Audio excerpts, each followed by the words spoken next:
The Gate of the Setting Sun. This is one of my personal favorite videos I've ever made. However, unfortunately, YouTube didn't like this video for whatever reason. The only thing I'll say is it did have a sponsor in it. I'm cutting that part out for this ad-free experience. And the Mantis texts in this are just so weird. Apparently someone said that Mantis is how they say mantis in German in World of Warcraft. So maybe it was a German developer working on this. I don't know, but Mantis doesn't make any sense. Mantis are shrimp, not little bugs that fly around Pandaria. So anyway, I hope you enjoy this video. And I hope you enjoy the ad-free experience. And that's it for this one, guys. I'll see you in the next ad-free video.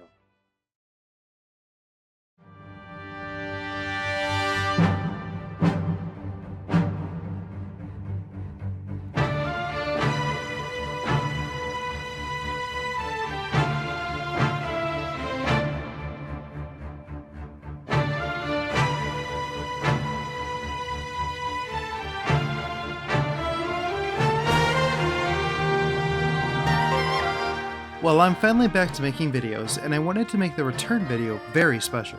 Today, we will uncover the secrets of the Gate of the Setting Sun. Many fellow explorers watching this video will know that the Gate of the Setting Sun, located over in the Dread Wastes, contain one of the most famous out-of-bounds discoveries in all of World of Warcraft, the famous Mantis text.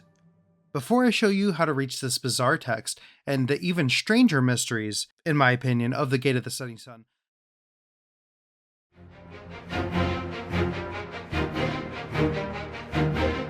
to perform this glitch, it's actually one of the easiest glitches I've ever performed on this channel. In fact, I had been here a long time ago with my friend Gallifrey, who showed me how to break out of bounds, but that was many months ago and I had forgotten all about that. When walking back through this instance for this video, the very first time I tried to break out of bounds, I was successful. And honestly, I couldn't even remember how I had done it the last time. All you need to do is defeat the very first boss, then walk all the way to the very end of the wall, past the burning flames, and you'll run into the end of the instance.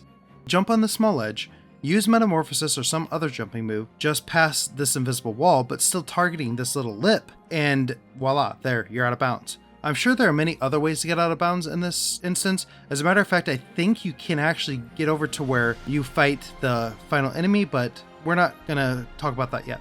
This was just the way that I had found, and this way will get you to most of the instance anyway. That's really about it for breaking out of bounds in the Gate of the Setting Sun.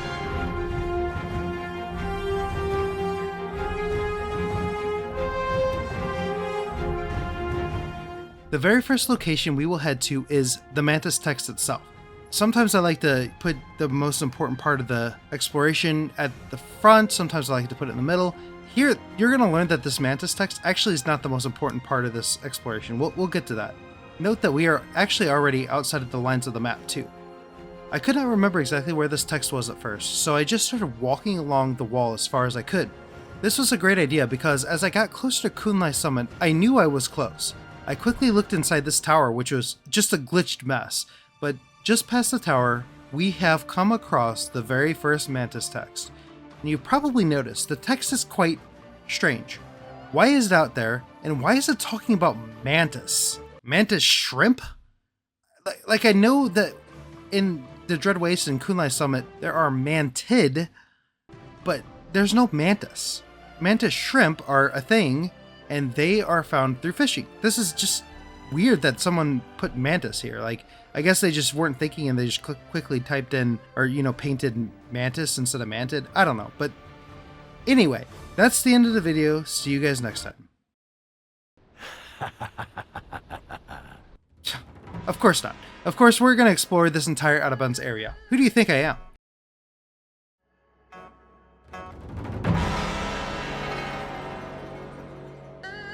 Exploring the edges of a map can be very tedious, but it has been very rewarding in the past. I explored the perimeter of this giant area of Kunlai. At the end of the wall on the top of this cliff, we can see that a lot of the Dread Wastes is here. Kunlai Summit is also here, of course, and so is a giant chasm with an entire separate area on it. Now this area on the other side can be explored, and it has some very interesting secrets to be unveiled. More on this later on in the video. The first objective of exploring the perimeter was to reach the Mantis text and then stick to the giant wall and the mountains.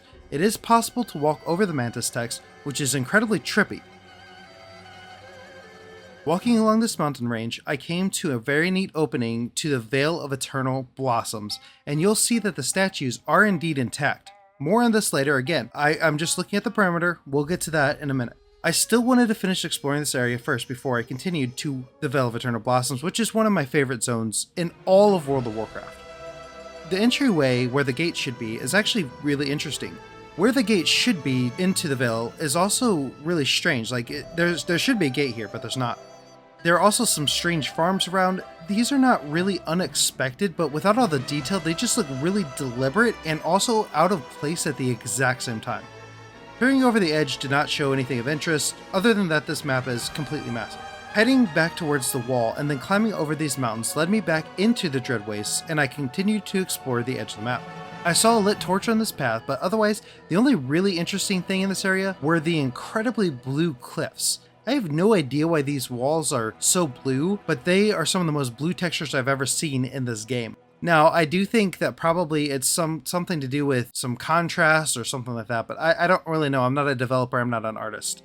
This log here was very well placed on the edge, and you can even walk out to peer into the abyss. Other than the walls being so blue and that log we just looked at, there wasn't much else to note about this part of the exploration. I did decide to jump down into the chasm after some thought, and I went ahead and explored most of this white area just to get it out of the way. If you're new to the channel or you're new to WoW exploration, you may not know, but sometimes developers will actually leave assets or all kinds of interesting test textures down in these areas. I found so many different things throughout my exploration on this channel. Sadly, none of these developer artifacts I just mentioned could be found this time. If you have explored this lower area in more detail, please reach out to me on my Discord and let me know if you discovered anything of value.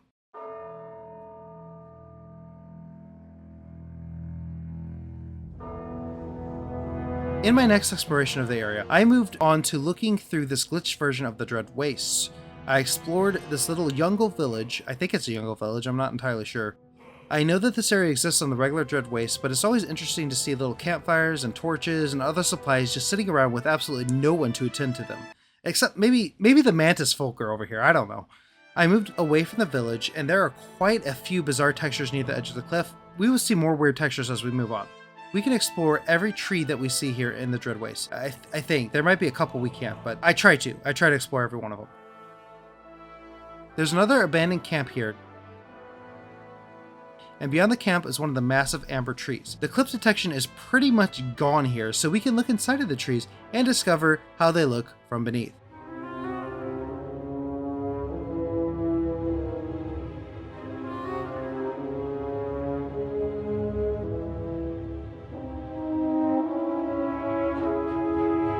Then, beyond the first tree, I was searching for some strange textures, and the weirdest texture I discovered was this incredibly stretched out path that doesn't really seem to make any sense.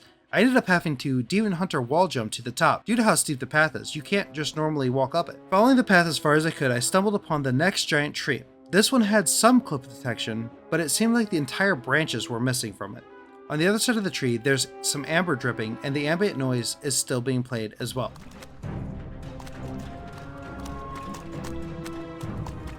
Following the path away from the amber camp, there's a random floating piece of moss. Nothing crazy, but it's just weird. I looked over the edge here and I saw that there were some tree roots underneath the map. There's nothing crazy here, but I guess it's kind of interesting. Past that little area, we uncover another bizarre discovery. This weird purple and black amalgamation of textures. The area is completely disheveled. The weird buildings here have pearly white textures with hardly any detail. There are also lampposts scattered around in weird places in comparison to the location of the glitched textures. This observation gives a weird insight to how the developers made all of the Sha textures look so intricate. A lone stone in all of this texture can be seen here, and it looks very out of place. I jumped up to this building and decided to move on after viewing how the tree moved outward past the invisible boundary. The textures seemingly melded into the glitched mountains, leading to a strange and unexpected view. I love seeing this stuff. It's super interesting. Afterwards, I found a path and I decided to follow it. The path led me to another giant tree, which had some cliff detection, but not throughout the entire structure, thankfully. On the other side of the tree, there was a weird pit-looking area, which I think might actually be is it Clazives? Clazives? I think it is. On the northern portion of this ring was a large gap in the map. I always find it so interesting that some maps have entire structures removed, but they leave in entire sections or zones, like the Veil of Eternal Blossoms in this case, which is mostly not even visible from the instance. So it's like, why did they include that? I don't know, but it is interesting to explore. It is possible that this tunnel here specifically led to the Paragon Vault, but I'm not completely sure about that. The tree above the hole had clip detection, unfortunately, so I couldn't really explore that. The next area I explored was the spider area of the map. The Terrace of Gerthon, I think it's called. There really wasn't much here, but beyond the spider area was more interesting. Before we get to that, I located some areas with some bones that popped into view, and I was able to obtain a very good view of the wall from underneath, which is something that's interesting to see from underneath the map. Now, beyond the spider part of the map, we can see the mantid are trying to attack, or mantis I should say, are trying to attack the Gate of the Setting Sun. I attempted to explore the attack force, but unfortunately, I perished. I went back to try to get a better look at the mantid, and as I went back out of bounds, I noticed that this Pandarian was just chilling in the fire. What a strange decision to make. Flying in the direction of the mantid immediately resulted in another death. I used a tonk toy to path out the death barrier, but that was not very successful. Neither was my next attempt. I tried to be a bit more cautious in my next attempt by giving up on this part of the exploration. Instead, I went to explore the Heart of Fear Scar. I don't really know what to call this place. It's one of those like subzones that like doesn't have a name on the map, but you know, it's like when you're in the zone, it actually does have a name, but I don't remember the name at the moment. There's some really weird textures like we saw before, but this time they're just kind of sitting in the middle of nowhere. Other than the tree Kaparik, I think that's how you pronounce it, I was not able to complete this exploration of this area.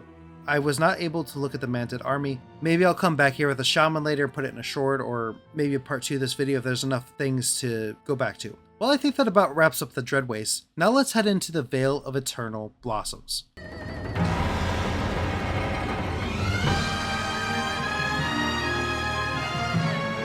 I don't know about anybody else watching this video, but seeing the Veil of Eternal Blossoms for the very first time was absolutely one of the best pieces of World of Warcraft since Wrath of the Lich King. I have very fond memories of Pandaria. Even to this day, I have always looked fondly at the zone until Garrosh decided to screw everything up.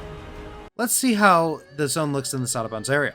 The first little section of the map I explored was this little cave. It was neat, but there's nothing too out of the ordinary here. I then continued down these beautiful steps that are all paved, and there it is. The twin monolith statues. When these were destroyed in the game, I genuinely was sad, especially since it became a permanent destruction. Over to the north, we have where the gate to Kunlai Summit should be, the area that we saw from earlier. I also checked out how the lake looked without any water in it, and of course I got a good look at these statues. On the northern side of the area, the Shrine of the Two Moons, I also checked the area that the Mogushan Palace should be. It's a bit weird that it's all green since the rest of the entire area is golden. Finally, I checked the area where the Shrine of the Seven Stars should be. Again, it's just a small green area. Oh, there's also this very strange blip that happened. I have absolutely no idea why this happened, but it never happened again during the rest of the exploration, so I don't know what this was.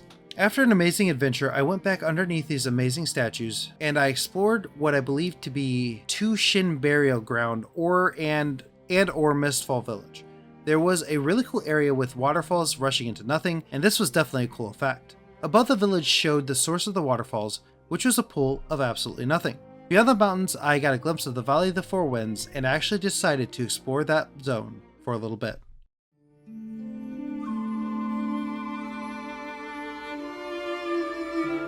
The Valley of the Four Winds is another one of my favorite places in WoW, but definitely in Pandaria. Second to the original Vale, of course. The terrace here was devoid of all hosen structures, and going down from the terrace led to a hole in the map, the first of many in this area. I then went over to explore the Heartland. The Heartland is normally filled with dozens of farms and springs and all kinds of farmhouses. In this version, it's basically a bunch of weirdly colored patches of land with holes where every farmhouse should be. This was a strange discovery, as I feel like most of the houses that are removed in out-of-bounds areas don't really usually leave holes in the map, so I don't know why all of these did. It's possible that these were the holes from the rabbit things, I don't remember what they're called, but I'm not really sure. A piece of the Pools of Purity is here as well, but it's just an emptied lake, as most lakes are in out-of-bounds areas. I followed this path for a short time, and I decided to finish looking at the rest of the lower part of the map. I found nothing down here. Now, let's head back and look at those mountains that we saw in the distance before.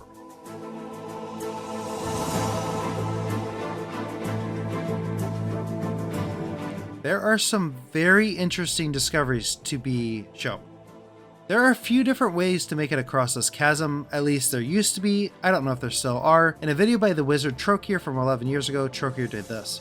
Now, I don't know if this is even doable anymore, as Trokir did eventually use a Goblin Glider, but what's more interesting is that some of the textures are completely different than they are today. Instead of the weird green color, this area is now blue. Otherwise, there do not seem to be any other changes to the area. I explored this area before I saw Trokir's video, but I recommend checking out that video if you do get a chance. I explored this weird area quite thoroughly. The first notable discovery is that the strange blue texture I mentioned and how the mountains are missing texture. I'm not sure what this area could have been made for, but as far as I'm aware, it looks nothing like Kunlai Summit. Maybe it's like an alpha version of Kunlai Summit, which would be really cool. Let me know if you have any ideas what this place could have been, or if you just straight up know. Beyond the blue texture, there's an off-putting glowing light similar to the ones near the Mantis text, and beyond that light we can see the steps leading downwards. There's more weird red lighting effects as well. I came across this pathway and I decided to follow it, hoping to see some kind of NPC or something like that. There didn't seem to be much along the path itself, other than a couple of those red lighted areas as I mentioned before. I continued down the paths until they ended though, just to be thorough. While following this longer path, I discovered something very peculiar. Another Mantis text. Why is this here in the middle of an area that you cannot reach and would never be able to see? Why do the developers even have this over here? Why is the type of Mantis repeated? What a strange, bizarre discovery, and I'm very glad that I found this. Directly on the other side of the path is yet another Mantis text, so that makes 3 Mantis texts. I only knew of the one, I did not know about these 2. I could hardly believe that there are 3 of these. The original one made sense to a degree other than the typo, but these 2 don't make any sense at all. And even though the first one made sense, I've never seen a text like this in an out-of-bounds area, except for I did find a smiley face in a previous video. If I could find that little tiny smiley face, I'll put a clip of that here. I headed over to these darker mountains, and this one led to one of the strangest discoveries I've ever seen. A completely random orc hut in a completely random out-of-bounds area. It changes the music when you enter it, but it does not change the location. There are plenty of details within this little building. Well, other than looking around the area just a bit more and finding more of these red lit areas, I did not see anything else that was noteworthy. That leads me to the end of today's exploration. Actually, this time. If you enjoyed the video, please leave a like, and if you want to check out HelloFresh, check out the description for my link and sponsor code, and you'll get a free dessert for life. Before I go, a huge shout out to all the amazing patrons who have supported me in my small leave of absence during the training at my new job, and I really appreciate the support, even though I haven't been making videos. Patreon members are being shown on the screen now. Thanks again for watching.